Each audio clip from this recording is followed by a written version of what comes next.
I was wrong about something for a long time. I used to believe a mother-in-law's job was to protect her son's happiness. It took me years, and other women's stories, to understand the job is actually to protect the marriage itself, which sometimes means staying quiet about things I was certain I was right about. Today's story is from a woman who learned that lesson faster than I did, and at a higher cost. This is Renata, in her own words.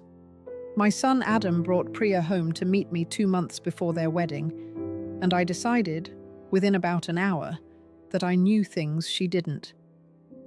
She was younger than I'd expected. She cooked differently than I did. She didn't do things the way I'd done them for 30 years in that same kitchen, because it wasn't my kitchen anymore, a fact I had not fully absorbed. I gave advice. I gave so much advice. Unsolicited, constant, delivered with a smile I genuinely believed was warm. Season it more. He likes it softer. Have you tried my way? I didn't hear myself. Adam heard me though, and so did Priya. And by the time of the wedding, she was polite to me in the specific, careful way people are polite to someone they've decided to simply manage rather than know. It took a phone call from Adam, 6 months into the marriage, to break through. He wasn't angry, which somehow made it worse. He said, "Mum, Priya cried after your last visit. Not because you did anything huge, because it's never just one thing with you. It's 40 small things every time, and she's exhausted."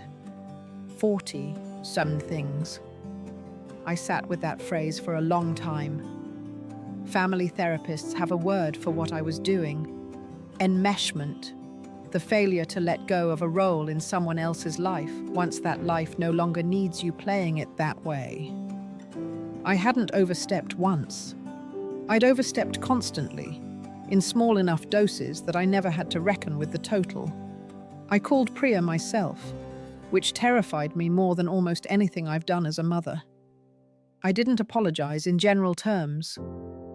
I said one specific sentence, the one I'd practiced badly in my car beforehand. "I've been treating your kitchen like it's still mine, and it isn't. And I'm sorry, and I'm going to stop." Not "I'm sorry if you felt."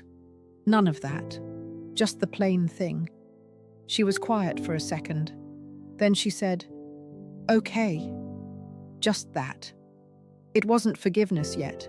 It was a door left open half an inch, which was more than I'd earned that day. It took nearly 2 years of actually stopping, not performing restraint, actually biting my tongue in real time, dozens of times, in her kitchen and everywhere else, before she started calling me for things that had nothing to do with Adam. A recipe, advice on a job interview, a recommendation for a good dentist, once at 11 p.m, just to talk because she couldn't sleep and didn't want to wake Adam. That call is the one I keep coming back to. Nobody calls a woman they're managing at 11 p.m. Last month, she asked me to teach her the recipe I'd spent a decade insisting she was making wrong. I brought my mother's handwritten card, the actual paper, and let her keep it. She put it in a frame in her kitchen. Her kitchen, the one I'd finally learned to just visit. Tonight, if she calls again like that, I'm going to let the phone ring twice before I pick up. Not because I don't want to talk to her, but because eagerness has its own smell, and for 30 years mine gave me away. Small thing, I'm working on it.